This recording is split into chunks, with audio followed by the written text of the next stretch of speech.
Good morning friends, मैं संदीप फिर से स्वागत करता हूं आपका एक्सपर्टाइज कमर्शियल्स कोचिंग क्लासेस में। आज मैं आपको अकाउंटेंसी का एक इंपॉर्टेंट टॉपिक पढ़ाने वाला हूं। 12th अकाउंटेंसी का एक इंपॉर्टेंट टॉपिक आज हम लोग डिस्कस करने वाले हैं और भाई इस टॉपिक का नाम है शेयर्स। ठीक, सुन के रखा होगा आपने कि भाई बहुत से लोग शेयर्स खरीदते हैं, शेयर्स बेचते हैं, शेयर्स खरीद कर करोड़पति बन गए, शेयर्स खरीदे और बहुत ज़्यादा नुकसान में रोड पर आ गए। तो ये सब आपने सुन के रखा होगा शेयर्स के बारे में। बट इसका बेसिक मतलब क्या होता है, इसे बहुत से लोगों को ये बहुत से लोगों को नहीं पता। ठीक, इसका बेसिक मतलब तो ये जो शेयर्स हैं ये हमारी 12th अकाउंटेंसी में है। ठीक है भाई, ठीक है भाई। तो आपको मैं आज शेयर्स क्या होता है ये समझाने वाला हूं। आज मैं आपको शेयर्स क्या होता है ये समझाने वाला हूं। ठीक, चलिए भाई तो स्टार्ट करते हैं कि शेयर्स होता क्या। अच्छा, ये शेयर्स मैं अभी आपको क्यों समझा रहा हूं पता है, क्योंकि हम लोग की वैसे तो चल रही थी कंपनी की बैलेंस शीट और कंपनी की बैलेंस शीट को हमने याद कर लिया था, लेकिन कंपनी की बैलेंस शीट के आइटम्स को समझना बाकी था। मैंने कंपनी की बैलेंस शीट में इक्विटी एंड लायबिलिटीज क्या होता है वो आपको समझाया था भाई।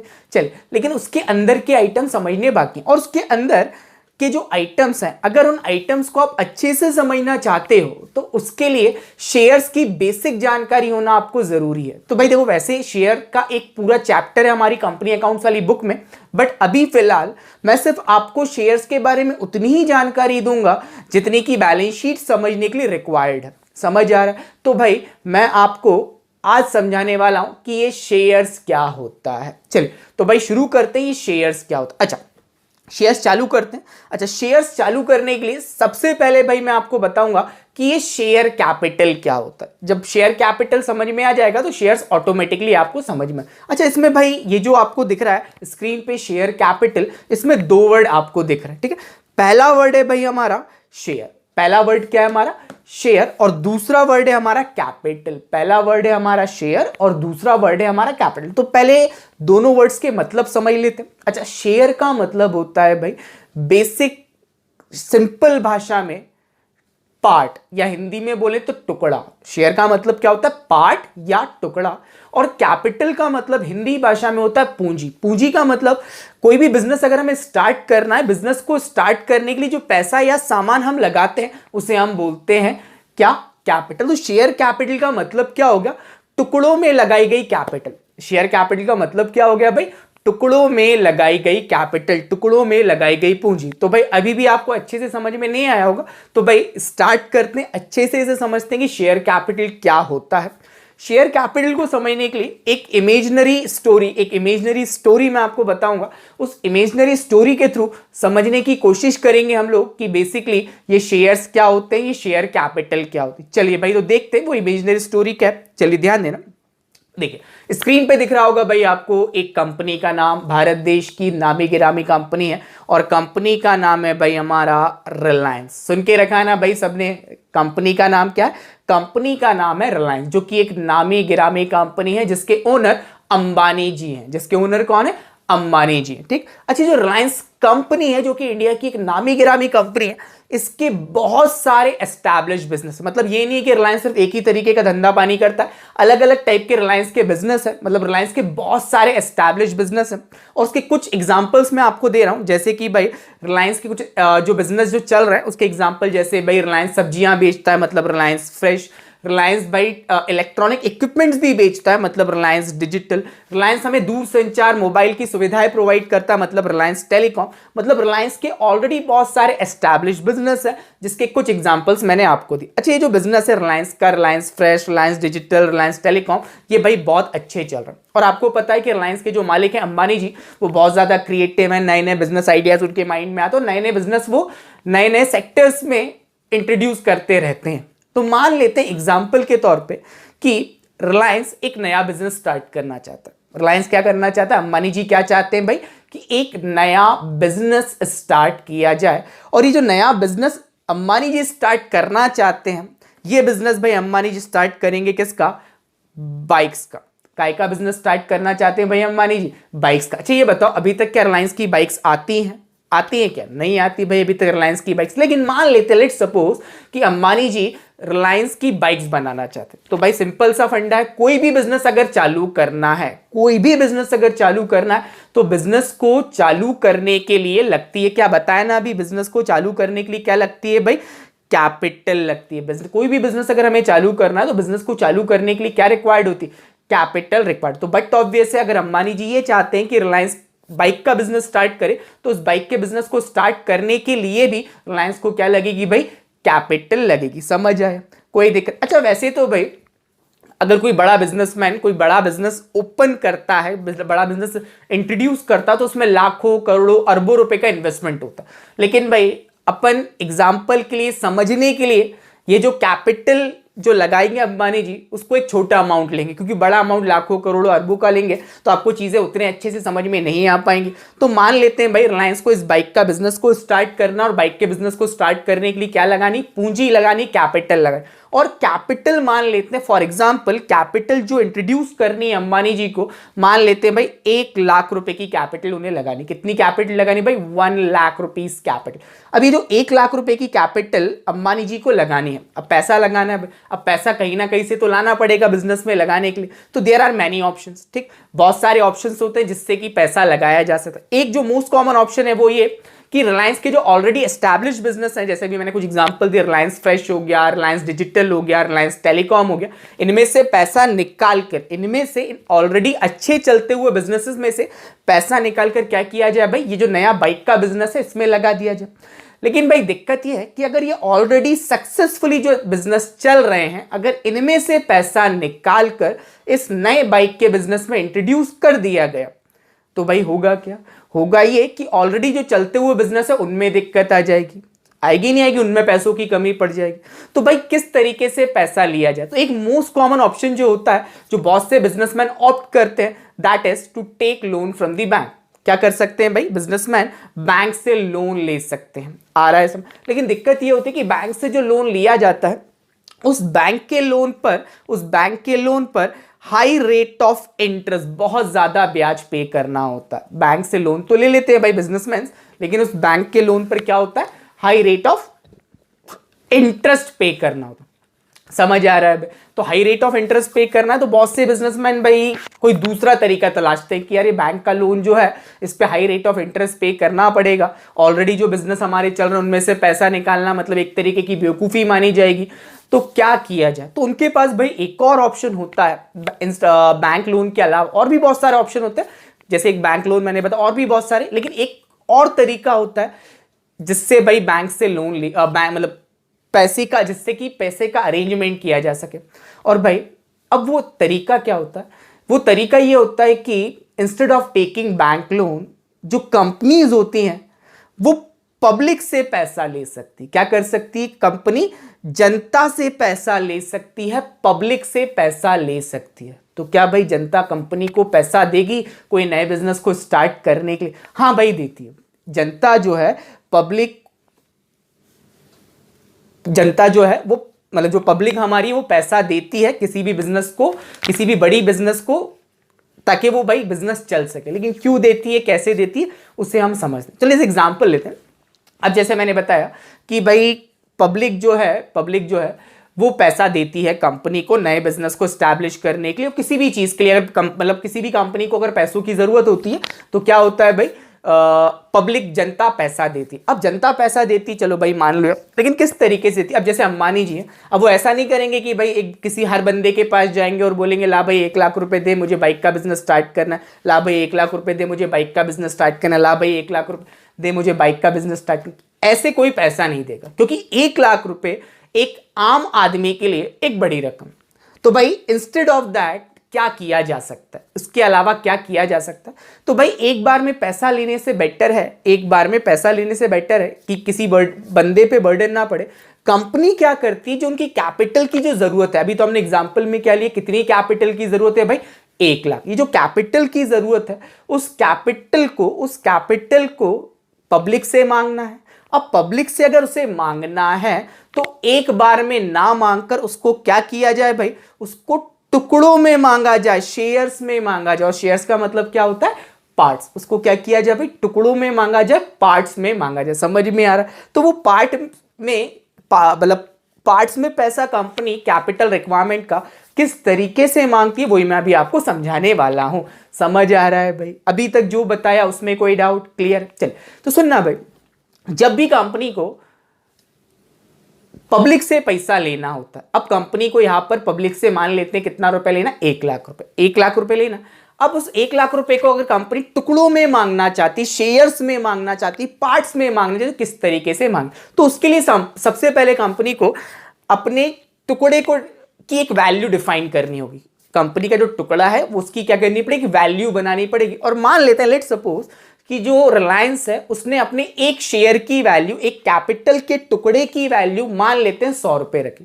क्या किया भाई, मान लेते हैं रिलायंस ने उनकी जो कैपिटल रिक्वायरमेंट है उसके क्या करना है, उनको टुकड़े करने, और एक टुकड़े की वैल्यू कितनी रखी उन्होंने, 100 रुपए। मतलब कंपनी, रिलायंस कंपनी का एक शेयर, काय का शेयर है, काय का टुकड़ा है भाई, कैपिटल का टुकड़ा है, और उसकी वैल्यू क्या है, 100 रुपीज। तो अगर कंपनी की, अगर अपन बात करें रिलायंस की, तो रिलायंस ने क्या किया, अपनी 1 लाख रुपए की जो कैपिटल रिक्वायरमेंट है उसको डिवाइड कर दिया 100 से। क्यों? क्योंकि कंपनी का एक शेयर की कीमत उनने कितनी रखी है, 100। तो सुनना, उसके ये 100 दिख रहा है, 100 के बगल में लिखा हुआ फेस वैल्यू। अब ये फेस वैल्यू क्या होता है, सुनना, हर कंपनी की शेयर की एक ओरिजिनल वैल्यू होती है। हर कंपनी का जो शेयर है उसकी एक ओरिजिनल वैल्यू होती है, जिसको बोला जाता है क्या, फेस वैल्यू। तो यहां पर जो हमने एग्जांपल लिया रिलायंस का, तो रिलायंस जो कंपनी है उसने अपने शेयर की वैल्यू क्या रखी है भाई, 100 rupees. 100 rupees is the original value, तो उसको क्या बोला जाता है भाई, फेस वैल्यू। तो रिलायंस ने बेसिकली किया क्या, अपनी 1 लाख रुपए की कैपिटल रिक्वायरमेंट को डिवाइड कर दिया 100 से। तो इसको डिवाइड करने से हुआ क्या भाई, रिलायंस के 1000 टुकड़े बन गए, और एक टुकड़ा 100 रुपए का है। रिलायंस का क्या हुआ, 1000 शेयर्स बन गए, और एक शेयर कितने का है, 100 रुपीज का है। अब ये 1000 टुकड़े का है भाई, ये 1000 टुकड़े हैं कैपिटल रिक्वायरमेंट के। काय के टुकड़े हैं ये, कैपिटल रिक्वायरमेंट, कैपिटल की जरूरत है उसके उन्होंने टुकड़े कर दिए। अब सुनना, ये जो टुकड़े हैं, कितने टुकड़े कर दिए रिलायंस ने अपनी 1 लाख की कैपिटल रिक्वायरमेंट के, 1000 टुकड़े, और एक टुकड़ा कितने का है भाई, 100 रुपीज का। ठीक, अच्छा, अब इन टुकड़ों को भाई, अब इन टुकड़ों को पब्लिक को बेचना है।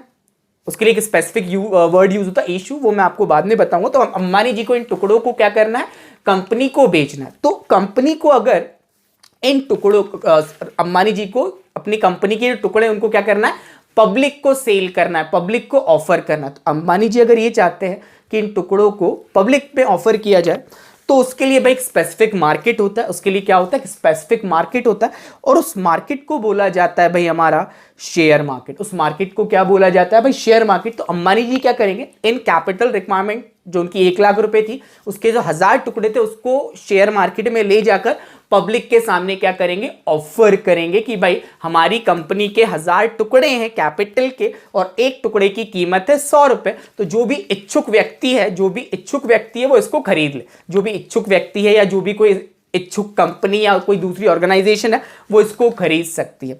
तो भाई मान लेते हैं कितने शेयर्स थे टोटल, 1000 शेयर। एक टोटल की एक सिंगल शेयर की कीमत क्या थी, 100 रुपीज। आया सब? तो मान लेते हैं भाई कि इन 1000 शेयर्स को 4 इंडिविजुअल्स ने खरीदा। इन 1000 शेयर्स को 4 बंदों ने खरीदा शेयर मार्केट से, और वो 4 बंदे हैं ए, बी, सी और डी। 4 बंदों ने खरीदा ए, बी, सी और डी। अब इनने कितने कितने शेयर्स खरीदे भाई, ए ने खरीदे 250 शेयर्स, बी ने खरीदे 250, सी ने 250 और डी ने 250। तो सबने 250 शेयर्स खरीद लिए भाई। अब इन जो 250 शेयर्स खरीदे हैं भाई इन लोगों ने, तो अब बेसिकली इनको पैसा देना कितना पड़ेगा। अब जैसे एक शेयर था 100 रुपए का, अब जैसे ध्यान देना, ए कितने शेयर्स खरीद रहा भाई, 250। तो 250 इंटू 100 के हिसाब से ए को पे करना पड़ेगा 25,000। बी भी 250 शेयर खरीद रहा है, तो 250 इंटू 100 के हिसाब से ये भी पे करेगा 25,000, सी भी पे करेगा 25,000, और डी भी पे करेगा 25,000। तो इस तरीके से कंपनी की जो 1 लाख रुपए की रिक्वायरमेंट थी, कैपिटल की जरूरत थी, वो 1 लाख रुपए की जरूरत भाई फुलफिल हो गई। तो कंपनी को तो मिल गया उसका पैसा। अब भाई कंपनी अपने बाइक के बिजनेस को आराम से स्टार्ट करेगी, और जैसा भी उसे लगेगा वैसा वो करेगी। आ रहा है सब? लेकिन भाई चलो, इन लोगों ने तो पैसा लगा दिया, किनने, ए, बी, सी और डी। तो इनका फायदा क्या है इस पैसे को लगाने से, सुनना, कंपनी को तो उनका फायदा मिल गया, क्या कंपनी को भाई 1 लाख रुपए की जरूरत थी उनको, लेकिन ये जो ए बी सी और डी 4 इंडिविजुअल बंदे थे, इनको क्या बेनिफिट होता? सबसे पहले सुनना, इन लोगों को, ये जो ए बी सी और डी जिनने कंपनी के ये 250 शेयर्स खरीदे हैं तो इनको एक टाइटल दिया जाएगा, और उस टाइटल को बोला जाता है क्या? Share holders. इनको क्या दिया जाएगा? एक टाइटल दिया जाएगा, और उन टाइटल को क्या बोलते हैं? Share holders. तो बन गए भाई ये, मतलब ये जो है बंदे ए बी सी और डी, इनने कंपनी के शेयर अब होल्ड कर लिए, इनको कंपनी के शेयर मिल गए, तो ये क्या बन गए? कंपनी के शेयर होल्डर्स। तो क्या सिर्फ शेयर होल्डर्स बनने से फायदा हो जाता है क्या? नाम सिर्फ टाइटल मिल जाने से क्या फायदा हो जाता? नहीं भाई, ऐसे ही फायदा। अब इनको फायदा देखो, पहली चीज सुनना, शेयर मार्केट भाई एक तरीके का, I call it as a legal gamble. Share market एक तरीके का लीगल गैम्बल, एक जुआ है।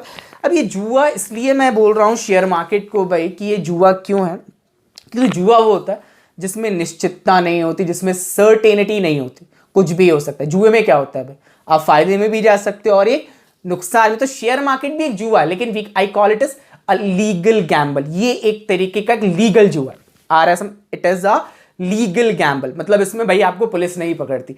आ रहा है समझ? तो भाई शेयर मार्केट एक तरीके का एक लीगल गैम्बल है। अब ये लोग ए बी सी और डी ये बन गए क्या? कंपनी के शेयर होल्डर। अब भाई लीगल गैम्बल इसलिए क्योंकि इनको फायदा भी हो सकता है और इनको नुकसान भी हो सकता है। अब भाई एक एग्जांपल से अपन समझते हैं, जैसे ए का एग्जांपल लेते हैं अपन। अब एग्जांपल ए का ले रहे हैं, जैसे ए जो है, ए ने भाई 250 शेयर्स खरीदे और एक शेयर की कीमत कितनी थी? 100 रुपए। तो 250 इंटू 100 के हिसाब से ए ने कंपनी को दिया 25,000 रुपए, मतलब ए ने कंपनी में 25,000 रुपए लगा। ठीक, तो जरूरी नहीं है कि भाई फायदा ही हो सकता है नुकसान भी हो। तो जरा देखते हैं, सुनना, अगर कंपनी प्रॉफिट में जाती है, अब जो मतलब जो रिलायंस हमारी बाइक की कंपनी थी, अगर ये फायदे में गई तो शेयर की वैल्यू बढ़ जाती है, और अगर कंपनी नुकसान में जाती तो शेयर की वैल्यू कम हो जाती। जैसे एग्जांपल भाई ध्यान देना, मान लेते हैं कि कंपनी प्रॉफिट में गई, कंपनी का शेयर की ओरिजिनल वैल्यू वैसे 100 रुपीज थी, लेकिन कंपनी फायदे में गई तो अब शेयर की ओरिजिनल वैल्यू जो है वो बढ़कर हो गई कितनी?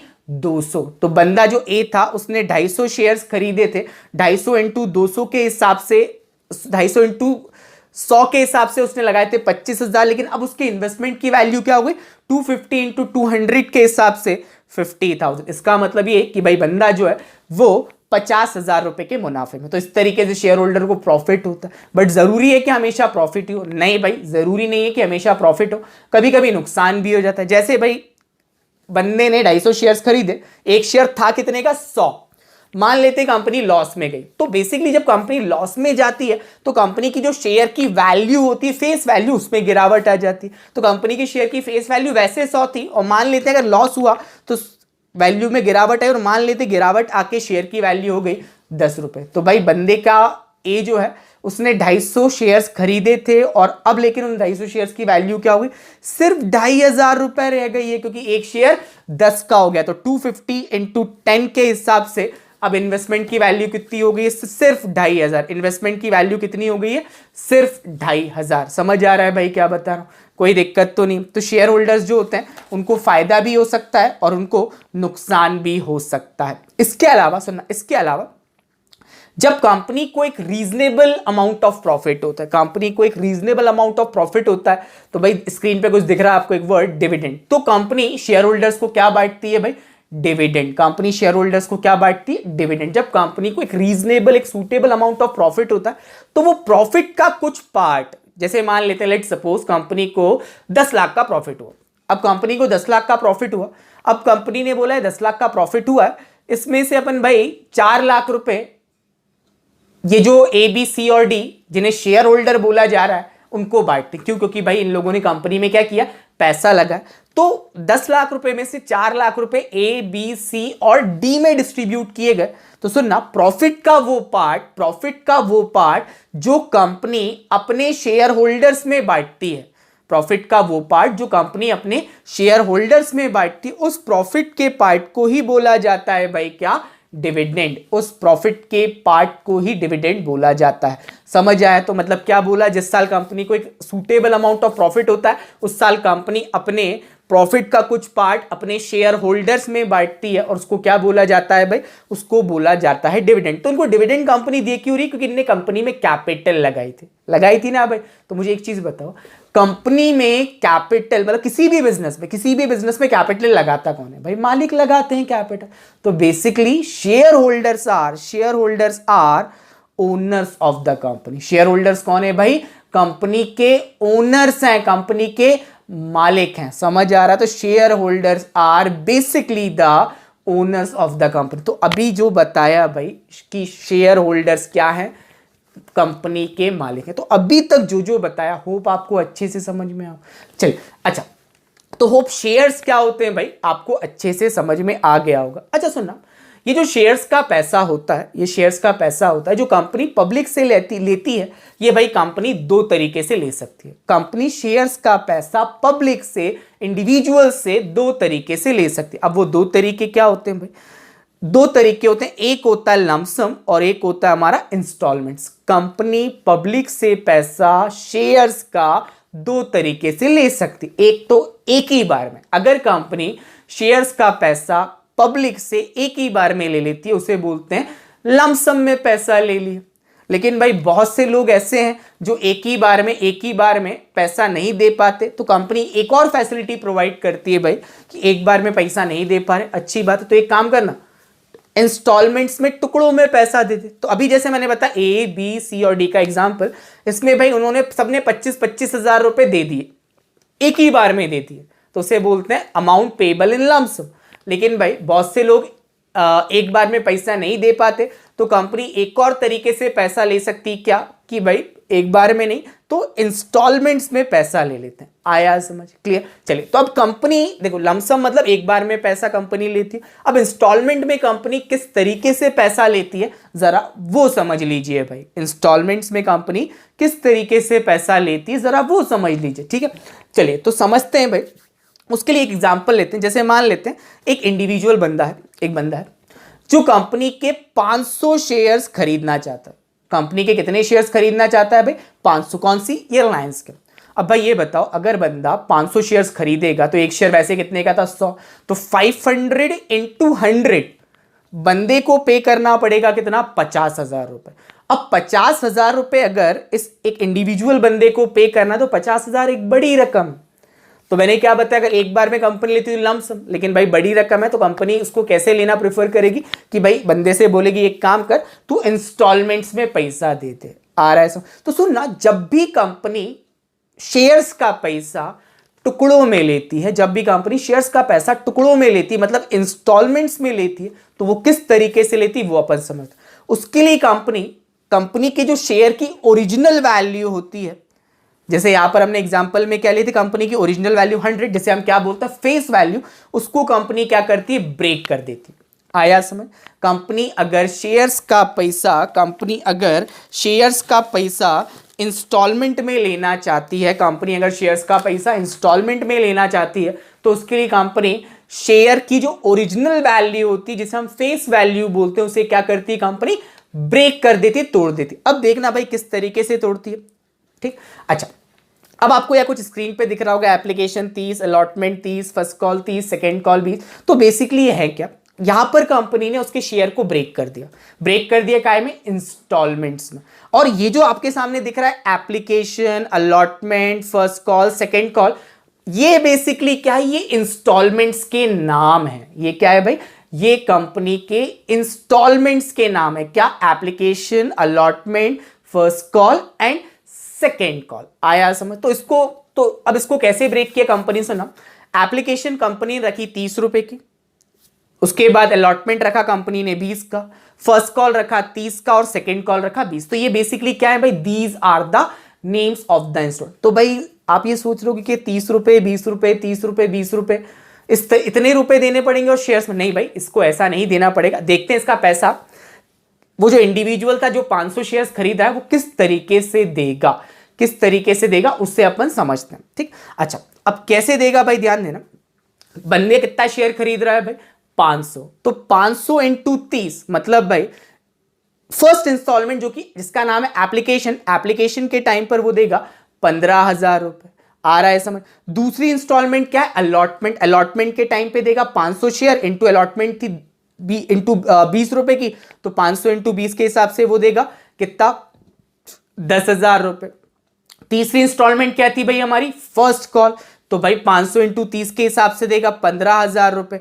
और अपनी चौथी इंस्टॉलमेंट जिसका क्या नाम था, सेकेंड कॉल, इसमें देगा 500 इंटू 20 के हिसाब से वो 10,000 रुपए। तो अगर आप इसको जोड़ो 15 10 25, 25 और 10 सॉरी 15 30 40 50, तो इस तरीके से कंपनी को भाई 50,000 रुपए इंस्टॉलमेंट्स में मिल जाएंगे। और इंस्टॉलमेंट्स के नाम क्या क्या है भाई, इंस्टॉलमेंट्स के नाम है application, allotment, first call and second call. समझ आ रहा है भाई, कोई दिक्कत? अच्छा, ये नाम ऐसे क्यों पड़े, एप्लीकेशन, अलॉटमेंट, फर्स्ट कॉल और सेकेंड कॉल, वो मैं अभी आपको बताऊंगा। लेकिन आपके माइंड में एक सवाल आया होगा कि सर ये जो 100 रुपीज को ब्रेक किया गया, 30 20 30 20, क्या हमेशा ऐसे ही ब्रेक किया जाता है? नहीं भाई, जैसा कोई फिट एंड फास्ट रूल नहीं है कि आपको इसी तरीके से ब्रेक कर, जैसी कंपनी की रिक्वायरमेंट होगी कंपनी उस तरीके से उसे ब्रेक कर सकती है।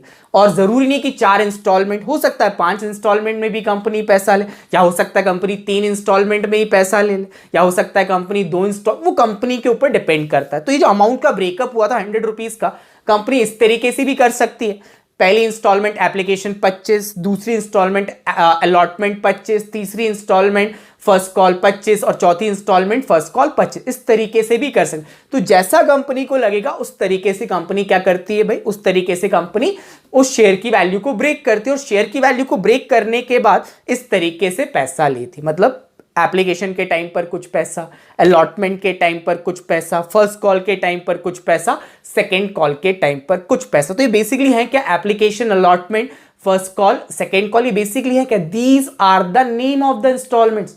क्या है भाई, ये कंपनी जो पैसा ले रही है उसके इंस्टॉलमेंट्स का नाम है। तो ऐसा नाम क्या है, सुनो, सिंपल सा लॉजिक है। कंपनी का ये कहना है भाई, सुनना, कंपनी का ये कहना है, जब आप कंपनी के शेयर्स के लिए अप्लाई करोगे, मतलब आप जब बोलोगे कि साहब मुझे इतने इतने शेयर्स चाहिए, कुछ पैसा आप तब पे कर देना, उसे बोलते हैं क्या, एप्लीकेशन मनी। उसे बोलते हैं क्या, एप्लीकेशन मनी, जब आप कंपनी के शेयर्स के लिए अप्लाई करोगे। आया समझ? लेकिन जरूरी नहीं है भाई कि अगर आपने कंपनी के शेयर्स के लिए अप्लाई किया तो आपको कंपनी शेयर्स दे ही देगी। क्यों? क्योंकि भाई कंपनी, ऐसा भी हो सकता है, जैसे हमारा एग्जांपल था, इसमें कंपनी के 1000 शेयर्स थे, लेकिन हो सकता है खरीदने के लिए बहुत सारे लोगों ने अप्लाई किया हो और कंपनी के पास एप्लीकेशन जो लोगों ने अप्लाई किया, मान लेते हो 1500 शेयर्स के लिए आ गए। तो भाई कंपनी के पास तो 1000 शेयर्स ही हैं, तो उन्हें क्या करना पड़ेगा, 1000 में ही एडजस्टमेंट करना पड़ेगा। तो जो एक्सेस 500 शेयर्स हैं उनको हो सकता है कंपनी शेयर्स ना दे, हो सकता है कंपनी उनको शेयर्स ना दे। तो जरूरी नहीं है भाई कि अगर आप किसी कंपनी के शेयर्स को शेयर्स के लिए अप्लाई कर रहे हो तो आपको वो शेयर्स मिल ही जाए। लेकिन भाई प्रक्रिया यही होती है कि सबसे पहले आपको क्या होता है, एप्लीकेशन मनी पे करना होता है। जब एप्लीकेशन मनी आप पे कर देते हो और जब कंपनी कंफर्म कर देती है कि भाई हाँ कंपनी रेडी है आपको शेयर होल्डर बनाने के लिए, आपको कंपनी शेयर्स देने के लिए ready, so at that time you have to pay some money, और उसको बोलते हैं अलॉटमेंट मनी। मतलब ये कि कंपनी ने आपको जितने शेयर्स आपको रिक्वायर्ड थे या जितने भी शेयर्स उनको देने थे वो आपको क्या कर दी, कंफर्म कर दी, अलॉट कर दिए। तो जब आपको कंपनी शेयर कंफर्म कर देगी, अलॉट कर देगी, कुछ पैसा आपको तब देना पड़ेगा। आया समझ? और जो बचा हुआ पैसा है, जो बचा हुआ पैसा वो कंपनी भाई 1 बार 2 बार 3 बार जितनी बार भी लगे उतनी बार में वो ले सकती है एज पर देयर रिक्वायरमेंट। तो सुनना, अगर कंपनी बचा हुआ पैसा एक बार में लेती है, फिर उसके बाद फिर एक और बार में लेती है, जो पहली बार अलॉटमेंट के बाद जब कंपनी पैसा लेगी उसे बोलते हैं फर्स्ट कॉल, उसे क्या बोलते हैं, फर्स्ट कॉल। और उसके बाद अगर फिर से पैसा ले रही है तो उसे क्या बोलते हैं, सेकेंड कॉल। तो समझ में आए भाई इंस्टॉलमेंट्स के नाम क्या होते हैं, application, allotment, first call and second call, these are basically the names of the instalment. तो होप भाई आपको ये इंस्टॉलमेंट्स के नाम भी समझ में आ गए, एप्लीकेशन, अलॉटमेंट, फर्स्ट कॉल और सेकेंड कॉल। तो अभी ये जो मैंने शेयर्स है इसका छोटा सा ओवरव्यू मैंने आपको दिया। बेसिकली कंपनी अकाउंट्स वाली जो हमारी बुक है उसमें इसका एक पूरा चैप्टर है, तो उस टाइम पे अपन इसे इन डेप्थ पढ़ेंगे। बट अभी कंपनी की बैलेंस शीट को समझने के पर्पस से शेयर्स क्या होता है वो मैंने आपको समझा दिया। आ रहा है समझ? तो भाई आज की क्लास में आपको शेयर्स काफी हद तक समझ में आ गया होगा, ठीक। और अब शेयर्स आपको समझ में आ गया है तो कंपनी की जो बैलेंस शीट है उसके आइटम्स भी आपको समझ में आ जाएंगे। तो आज के लिए इतना ही है। Thank you and have a nice day.